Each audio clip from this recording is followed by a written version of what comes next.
guys, welcome back to the 2023-24 SDPN NHL standings predictions. Next up, we have a team that is hoping to take that next step, not just in the playoffs, but to win the Stanley Cup in the Carolina Hurricanes. After dominating the regular season and for the first two rounds of the playoffs last year, they failed miserably, getting swept by Florida in the Eastern Conference Final. Will this next year be different? Well, let's find out, answering all those questions, looking at their offseason to see what will happen next. But before we get to the preview, this video, as well as all the other team previews, are sponsored by our friends over at Sports Interaction. Get in the action and make your bet with Sports Interaction. Tons of sports are going crazy right now. You can bet before the game, live and in play with all your favorite teams. Go to sportsinteraction.com/SDPN or download the app to get started. 19 plus and play responsibly. Now, this Carolina Hurricanes team is in a weird spot. After last year not having quite enough offense to get over the hump, they doubled down, added more defense, and kept the same forward group pretty much. I mean, besides one. Now, the forward they did end up getting was Michael Bunting, who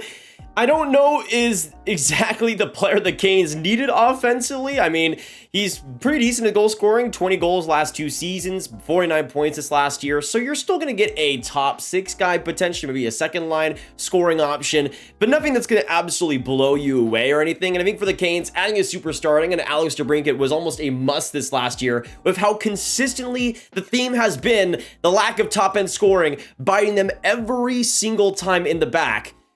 I guess not. Why not just go after Michael Bunting, okay? They also got Dmitry Orlov, who will also fix maybe some of the offensive problems, still being fantastic, and this last year, just an unbelievable puck mover, will be great in that Carolina defense, making it even more scary, alongside Tony DeAngelo, who is maybe a lesser version, but still offensively can bring a lot. And hey, just like when he first went to Carolina, now he has no chance for Sebastian Aho to walk all over him, so that's fun. Now, in terms of the subtractions, not a whole lot. Shane Gostisbehere, who ended up signing with Detroit, they acquired him from Arizona. He was solid with Carolina, but getting Tony DeAngelo kind of fills the same role. Paul Stastny as the depth centerman, of course, he hasn't signed with anywhere yet. He ends up leaving Carolina, and Jesse Puljujarvi as well. Nothing all too substantial here, though. But to me, the three players that you really need to watch this year all come in the forward group. The first is Andrei Svechnikov, who had some health issues at the second half of the year, but him taking that big next step, being around a point per game, to me is necessary for the Canes. He needs to become a truly elite point getter. He's amazing at creating chances, amazing at driving play, but getting those results,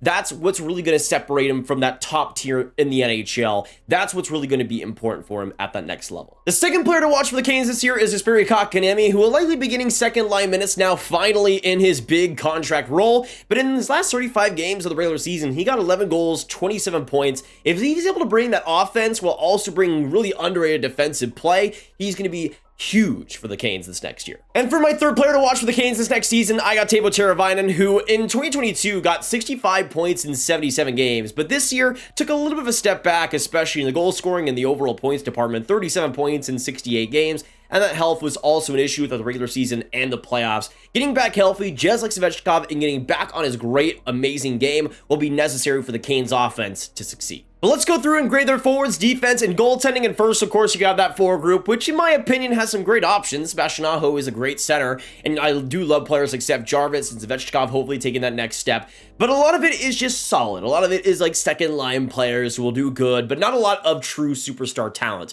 Aho is the closest to that, but it's still something that they are a little bit lacking of, especially on that top line. And to me, that's something that Carolina still desperately needed. Maybe they go after a player on the trade deadline or something. As of right now, though, I give it a solid B. Great defensively overall, but not a lot of pure offensive pop, which I think has come to bite them a lot of times in the past. Now we go to the defense, which we talked about a lot, especially with Orlov coming in, how Pesce could get moved, but they're cap compliant right now and don't have to really trade anybody. So they could just rock with this defense right now, which is probably, not probably, is the best in the league right now. Slavin, Burns, Shea, Pesce, Orlov, DeAngelo, that is incredible. A+ for sure here. And then you got the goaltending, which to me has been a little bit of a frustration over the last couple years with Carolina. This last year in the playoffs, it was solid, it was okay, but towards the end, it kind of started to fail them. You, of course, bring back Anderson, you bring back Raanta, Kozychov likely playing some games next year as a third goaltender role as well. But to me with the Canes, I think they also were another team, just like Buffalo, that could have gone after a big goaltender like a Connor Hellebuck, and it would have been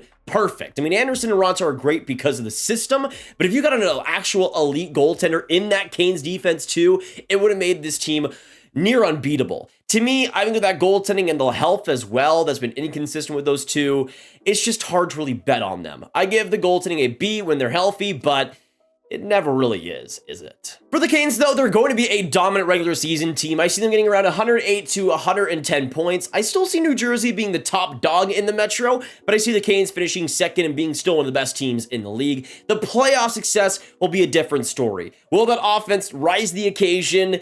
If it's just the 4 group right now, I say no, but hey, maybe we'll see some more moves in the future for the Canes, especially near the trade deadline. But that'll be it for today, guys. Thank you so much for tuning in for another team preview. If you enjoyed, hit that like button, hit that subscribe button, hit the notification bell. Let us know down below. Do the Canes have enough of this roster to win a Stanley Cup? Do you think they can get over that hump? And of course, share the video with all the hockey fans and all the Canes fans you guys know online. I will see you in the next one. Have a great day, and goodbye.